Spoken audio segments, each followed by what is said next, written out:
Welcome back to another video. हमने पहली unit का जो एक चैप्टर था सर्विस मैनुअल वो हम कर चुके हैं।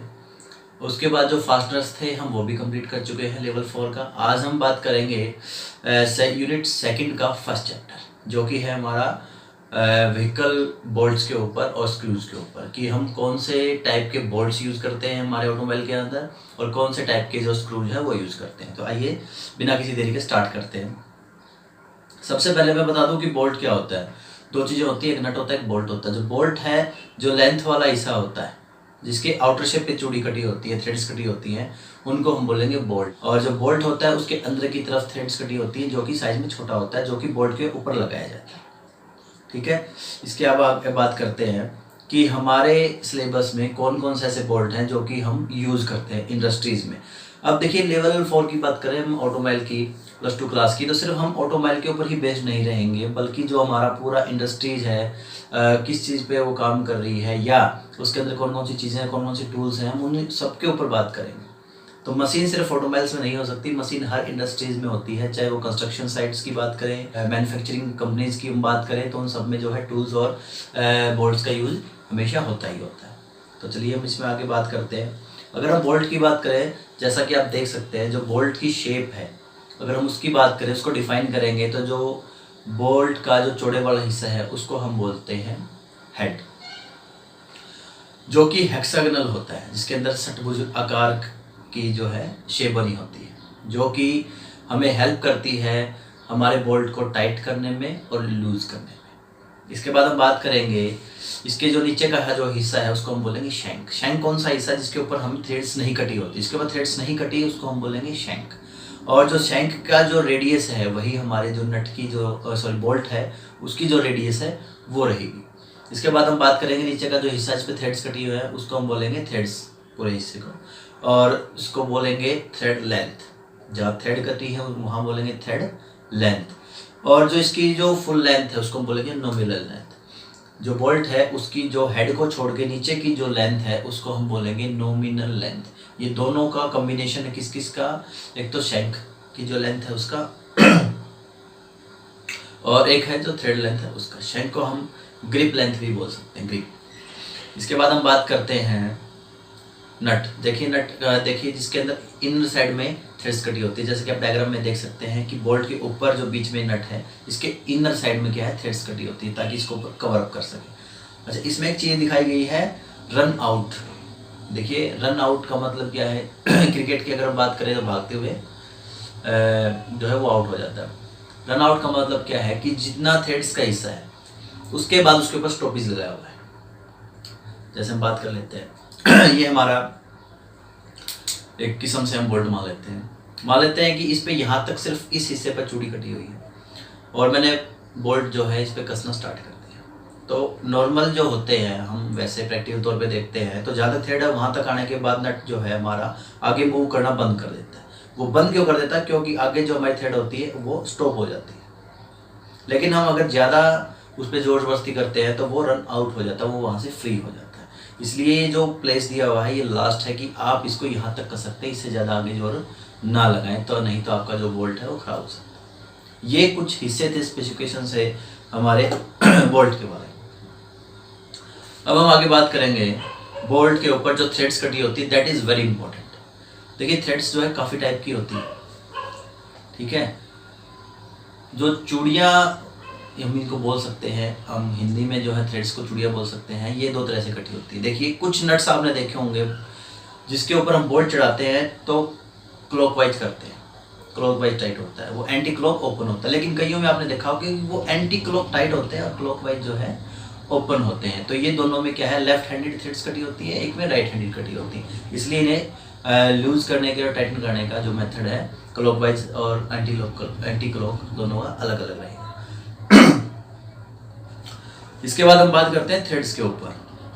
तो थ्रेड्स के आप जैसे डायग्राम में देख सकते हैं कि जो थ्रेड्स हैं, थ्रेड्स जहाँ जो आउटर एरिया थ्रेड्स का, मान लेते हैं ये थ्रेड्स है, थ्रेड्स का जो आउटर एरिया है उसको बोलेंगे मेजर डाया, बाहरी वाला जो है उसको बोलेंगे मेजर डाया।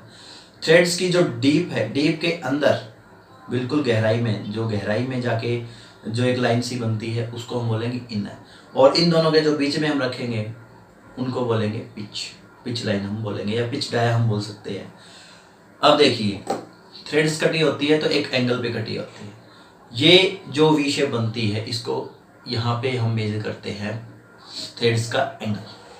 क्या मेजर करेंगे?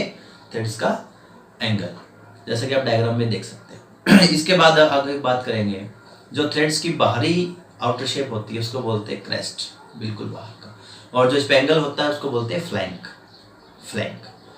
जो एंगल पे है उसको फ्लैंक बोलेंगे, जो बिल्कुल ऊपर है उसको बोलेंगे क्रेस्ट।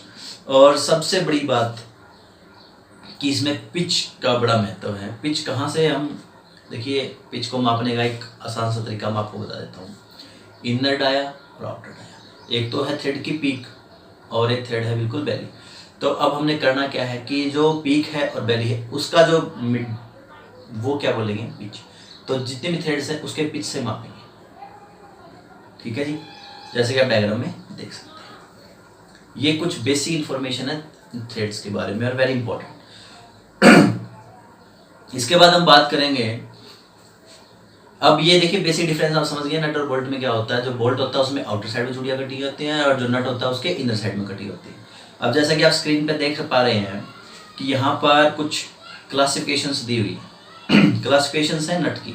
यहाँ पर नट के हेड दिखाए हुए हैं, उनके ऊपर कुछ मार्किंग लगाई हुई है, हेड मार्किंग इसको हम बोलते हैं। इससे अगर हम आगे बढ़ेंगे तो देखेंगे क्लास एंड मटेरियल, कि ये जो हमारा बोल्ट दिखाया हुआ है ये बोल्ट किस मटेरियल का बना हुआ है, किस धातु का बना हुआ है। इसके हम आगे अगर बढ़ेंगे तो इसके साइज दिए हुए हैं कि ये नट जो है कितने mm से लेकर के कितने mm के बीच में हमें बाजार में हमारी मार्केट में अवेलेबल है। इससे जो अगली जो सारणी है उसमें हम देखेंगे ऊपर ही ऊपर लिखा हुआ है प्रूफ लोड। एमपी का मतलब है मेगा पास्कल। प्रूफ लोड का मतलब देखिए, जो पहला हमारा हम बोल्ट की अगर बात करें तो उसके ऊपर मार्किंग है 8.8, ठीक है जी। ये बना हुआ है मीडियम कार्बन स्टील का, ठीक है जी। अब इसका अगर हम प्रूफ लोड की बात करें तो इसने दिखाया हुआ है 600, और अगर हम इसके यील्ड स्ट्रेंथ की बात करें तो वो दिया हुआ है 660, और जो टेंसाइल स्ट्रेंथ है वो दी हुई 830। अब हमें इस बात को समझना बहुत जरूरी कि तीनों चीज़ है क्या। देखिए 16 mm से 72 mm ये साइज की बात कर रहा है जो हमारा बोल्ट है उसकी, ठीक है। लेकिन जो प्रूफ लोड है, यील्ड है और ये टेंसाइल स्ट्रेंथ है, ये क्या है, इनके बारे में जानना बहुत जरूरी है। देखिए प्रूफ लोड जो इसमें 600 दिखाया गया है मेगा पास्कल, वो क्या है कि जब हम नट को लगाएंगे और उसको किसी भी रेंच की सहायता से टाइट करेंगे उस समय इसका जो लोड है इसके ऊपर हम मैक्सिमम लोड कितना लगा सकते हैं? 600 मेगा पास्कल का। इससे ज़्यादा हम नहीं लगा सकते। अगर इससे ज़्यादा हम लगाने की कोशिश की तो नट जो है टूट सकता है, उसमें क्रैकिंग आ सकती है, या उसका जो हेड है शेल से अलग हो जाएगा। ये है कारण, ये जो चीज़ है ये है प्रूफ लोड। इससे हम आगे बात करेंगे यील्ड स्ट्रेंथ। यील्ड स्ट्रेंथ की जो हम बात करेंगे वो जो है कि कोई भी मटेरियल जो होता है अगर उस पर इतना जोर लगा दिया जाए कि वो परमानेंट शेप ही चेंज कर दे, क्या कर दे? परमानेंट शेप चेंज कर दे, उसको बोलेंगे यील्ड स्ट्रेंथ। मतलब वो चेंज ना होने दे। मतलब हम अगर 660 मेगापास्कल का लोड लगाएंगे तो ये जो है डिफॉर्म नहीं होगा, अपनी शेप को नहीं बदलेगा। लेकिन अगर इससे ज़्यादा लगाया तो मे बी ये अपनी शेप चेंज कर सकता है। लेकिन 660 तक क्या रहेगा कि थोड़ा सा मिनिमम है ये, तो 660 से मान लो 700 लग जाता है तो थोड़ा सा इलास्टिक पॉइंट पे जाके वो वापस उस शेप में आ सकता है। अगर हम बात करें टेंसाइल स्ट्रेंथ की, तो टेंसाइल क्या है कि एक पुलिंग है। पुलिंग का मतलब क्या है? पुल करना किसी भी चीज को। देखिए एक तरफ नट है, एक तरफ बोल्ट है, हम दोनों से पार्ट को कसते हैं। अब मान लीजिए कि मैंने दो पार्ट है, दोनों पार्ट को नट बोल्ट में कस दिया। एक पार्ट अलग दिशा में जोर लगा रहा है, दूसरा जो है उसके अपोजिट जोर लगा रहा है, तो क्या होगा? वो दोनों आपस में खींचेंगे। तो कितनी पावर तक वो सहन कर सकता है? 830 मेगापास्कल तक वो क्या है, उसका लोड जो है खिंचा हुआ बर्दाश्त कर सकता है। उसके बाद क्या है, वो टूट सकता है। ये इसकी दिखाई हुई है। इससे अगर हम बात करें 10.9 वाला जो है वो एलो स्टील का बना हुआ है, एलॉय स्टील है इसलिए उसकी जो है जो स्ट्रेंथ है वो बढ़ गई है। प्रूफ लोड 830 हो गया है, यील्ड स्ट्रेंथ जो है 940 हो गई है, और जो टेंसाइल है वो 1040। इसी तरह जो 12.9 वाला है उसकी स्ट्रेंथ 970, 1100, 1220 हो गई। ठीक है, इससे हम आगे बढ़ेंगे तो हम बात करेंगे हमारे जो मटेरियल्स हैं वो कौन कौन से रहते हैं। सबसे पहले रहता है एल्यूमिनियम रहता है, कॉपर रहता है, प्लास्टिक्स के बनते हैं कुछ सस्ते, अगर जैसे टॉयज देखे होंगे, खिलौने देखे होंगे आपने, उसमें मिलता है। स्टील्स के मिलते हैं, हैवी स्टील के मिलेंगे, स्टेनलेस स्टील के मिलेंगे, सुपर एलॉय मिलेंगे, टाइटेनियम। इसमें जो सबसे बेस्ट है, सबसे महंगा भी है वर्ल्ड में, दैट इज टाइटेनियम। टाइटेनियम के जो बोल्ट्स बनेंगे वो बहुत ज़्यादा हैवी स्ट्रेंथ के बनेंगे, उनका कोई भी सब्स्टिट्यूट नहीं है हमारे पास।